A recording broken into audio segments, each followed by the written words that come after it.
This is why so many black folks respect Paige, because she respects black folks. And it's the same reason why some, not all, white folks don't support her, because they feel she respects black folks too. The internet is drawing battle lines again, and this time, an entire cultural war is being projected onto two basketball players. It is the exact same dynamic we have seen play out in American media for decades, but the underlying truth is something nobody wants to admit out loud. All right. Here we go. Here we go again. We have another racial conversation amongst the WNBA. This time it is being led by Paige Bueckers, okay? And this thing is picking up legs. Sports media has completely fractured. We are no longer living in an era where analysts simply break down box scores, pick and roll defense, or shooting percentages. Today, the conversation is entirely driven by optics, identity, and which demographic is willing to claim which player. The WNBA is currently standing at the exact epicenter of this shift. You have a league that existed in relative obscurity for over 20 years suddenly thrust into the blazing spotlight of mainstream daily media. And with that unprecedented level of attention comes an intense level of cultural scrutiny. Every single quote, every single press conference, and every single outfit is being dissected to figure out where these players stand on the ideological spectrum. It is exhausting, but it is also the reality of modern sports entertainment. Like who you like, and anything of that nature. I think black women, specifically, I grew up with a lot of prominent black women in my life that were very important to me and how I was raised and how I grew up, being my stepmom, my AU coach. So I understand like how amazing they are and how they should get the same equal opportunity as a white woman, as a white man, to be. That is textbook allyship, and the reaction to it was immediate and overwhelmingly positive. The crowd in the room loved it, the social media algorithms boosted it, and prominent voices across the internet championed it as the gold standard for how a white player should conduct themselves in a predominantly black league. But you have to look closely at the framing of this moment. Why is this specific speech going incredibly viral right now at this exact moment in the season? It is not just about praising someone for saying the right thing. It is about weaponizing those words to draw a deliberate and aggressive contrast with someone else. Hold on to that thought, because when we actually pull back the curtain on the timeline of who said what in this league, you're going to see a massive double standard at play. A culture wars, Bueckers insisted that black women don't get the media coverage that they deserve. Okay, she said, as a white woman who leads a black-led sport, celebrated here, I want to show a light on black women. They don't get the media coverage that they deserve. They've given so. Understanding the history of this league is non-negotiable if you want to understand the current tension. The WNBA was built from the ground up by black women. For nearly 3 decades, they were the ones keeping the lights on, taking the veteran minimum contracts, playing overseas in the winter just to make a living, and playing in half-empty arenas while the mainstream sports world openly mocked their product. So when a young, highly touted star acknowledges that specific history, it carries genuine weight. It validates the struggles of the pioneers who paved the way. But the underlying current of the internet conversation right now is not actually about historical appreciation. It is about a bitter, ongoing debate regarding who is actually responsible for the massive tidal wave of money, viewership, and cultural relevance that washed over the sport this year. Here it says the debate over Caitlin Clark and Paige Bueckers broke out in social media this past week or whatever. Okay. Harry Douglas claimed on ESPN everything we expected Caitlin Clark to be, Paige Bueckers has been in the WNBA. I disagree. Paige Bueckers hasn't done. This is where the narrative starts to detach from mathematical reality. There are people on national television attempting to argue that the cultural impact and the financial impact of these two players are essentially identical. That is completely detached from the facts on the ground. The attendance records, the merchandise sales, the shattered television ratings across multiple networks, and the introduction of league-wide charter flights were directly catalyzed by one specific player entering the professional ranks. The tension here stems from a very uncomfortable reality for the old guard of the sport. The financial impact is entirely undeniable, but culturally, the player responsible for that financial explosion is being treated as an ideological outsider. The media is desperate to explain why this disconnect exists. At the center of mainstream cultural discussions over her status as the preeminent player in the WNBA while also being Caucasian, but Bueckers, despite also being white and dominant in the sport, has appeared to dodge the same degree of social debate as Clark from the media and some fans. How did these When mainstream political networks like Fox News and aggressive sports culture outlets start analyzing a basketball rivalry, you know the situation has completely left the sports page. They are no longer analyzing jump shots or defensive rotations. They are framing this as a full-blown sociological experiment. How do two prominent, highly successful white athletes end up with wildly different reputations among the established culture of the sport? The media loves a dichotomy, and they have decided to lean heavily into the contrasting origin stories of these two players to explain the current divide. They are digging into their childhoods, their families, and their hometowns to construct two completely different avatars for the American public to project their own biases onto. Clark came up in a traditional American nuclear family in Des Moines, Iowa, with a family history defined by sports, as her grandfather was locally famous high school football coach. She grew up competing with her brothers in the backyard, while her father, who coached her early on, famously refused to let her shoot three-pointers as a child to ensure her physical shooting form was struck. This is the heartland narrative being crafted in real time. The media paints a picture of a traditional, safe Midwestern upbringing. The grandfather who was a local football coach, the brothers playing basketball on the driveway, the strict father forcing fundamental shooting mechanics. It is a manufactured slice of Americana that inevitably attracts a very specific type of legacy sports fan. Whether the player actually asked to be the poster child for this demographic is entirely irrelevant to the media machine. The image has been cemented. She is framed as the ultimate traditionalist, the player who just shows up, puts her head down, shoots from the logo, and refuses to engage in the chaotic culture wars swirling around her. Her parents divorced when she was 3 years old. She was raised primarily by her father while navigating a split household dynamic after her mother eventually remarried and moved to Montana. Bueckers grew up in a blended family with 3 half-siblings, including a younger brother, Drew, who is biracially and partially black. Okay, so here it says Paige Bueckers joined the Black Lives. And then they contrast that directly with a completely different cultural reality. A blended family, the complexities of divorce, moving across the country, and most importantly, navigating the world with a younger brother who is black.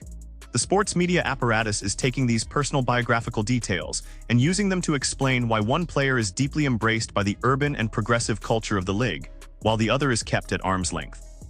It is the exact same strategy networks used in the 1980s with Magic Johnson and Larry Bird. They assign cultural roles to young athletes, turn them into walking symbols for entirely different segments of the American population, and then sit back and profit off the endless debates and friction that inevitably follow. This matter movement after George Floyd, Clark stayed out of politics, then led Team USA to U19 gold. Okay. Here it says, this was Paige Bueckers. It sucks having those conversations. Context is absolutely critical here, and the timeline matters more than anything else. You cannot discuss these quotes without discussing the specific era they occurred in. The summer of 2020 was a completely unprecedented moment in American history. The entire globe was locked down and the sports world had completely halted. Speaking out during that specific window of time was not just a personal choice for many athletes, it was viewed as a cultural mandate. The players who took a stand during that summer cemented their reputations within the athletic community for years to come. They earned a permanent level of grace and respect from their peers because they showed up when the tension was at its absolute peak. Associated Press. I'm scared for him. I'm scared for myself because that's my little brother. He's my best friend. Really, I'm really close with him. Just having that fear of one wrong judgment and his life could be on the line is super scary, and it's something I want to change. At the time, Clark was also an incoming freshman preparing to start her career at Iowa, but there is no record of Clark making. Meanwhile, the internet has decided to retroactively audit a teenager. During that exact same historical window, you had an incoming college freshman who kept a low profile and focused entirely on securing a gold medal for the United States under-19 team. But the modern internet does not care about context, age, or timing. Silence in 2020 is now being dragged into the light in 2024 and used as definitive proof of a lack of cultural empathy. The narrative has been carefully constructed to suggest that one player deeply cares about the marginalized women in her sport, while the other is completely indifferent. But here is the exact moment where that entire carefully crafted media narrative completely falls apart on national television. But let's take a listen at what Paige had to say. And just know, Caitlin Clark, during her rookie year, when Paige Bueckers was still in UConn for a 5th year, Caitlin Clark had an interview. She was on stage in front of a bunch of people, and she spoke up for black women. She said the league was built on the backs of black women and this and that. Caitlin Clark said all of this already. But There is the truth that the algorithm refuses to boost. She actually did say the exact same things. She stood on a stage in front of the cameras and explicitly acknowledged the black women who built the foundation of the league. She spoke out about the need for equal opportunity and respect, but those specific clips do not get aggregated by the massive culture accounts. They do not get shared millions of times by prominent rappers or political pundits. Why? Because acknowledging that she actually respects the legacy of the league completely ruins the villain narrative that has been so carefully constructed for her. It is much easier to sell a story of a silent, detached outsider than it is to admit she has been trying to bridge the gap from day one. Caitlin Clark came out and spoke up for the black women of this league during her rookie year. She tried to get all of them paid more money during her rookie year, and they still didn't hate her. They still hated her. They still targeted her. They still did all of that. So it's like, why are y'all acting like Paige has said something so vastly? Think about the reality of her rookie season. She brought millions of new viewers to the television screens. She brought unprecedented corporate sponsorship money into the league's ecosystem. She explicitly advocated for every single player in the league to get a larger piece of the financial pie. And yet she was still met with incredibly hard fouls, intense media skepticism, and constant cultural audits from former players.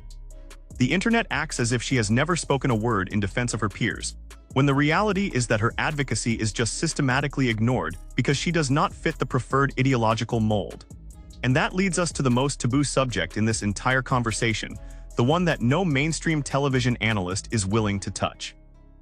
The WNBA is mostly black players and gay players. Paige is one of them. Caitlin is none of them. Caitlin is not black. She's not gay. She's a straight white woman.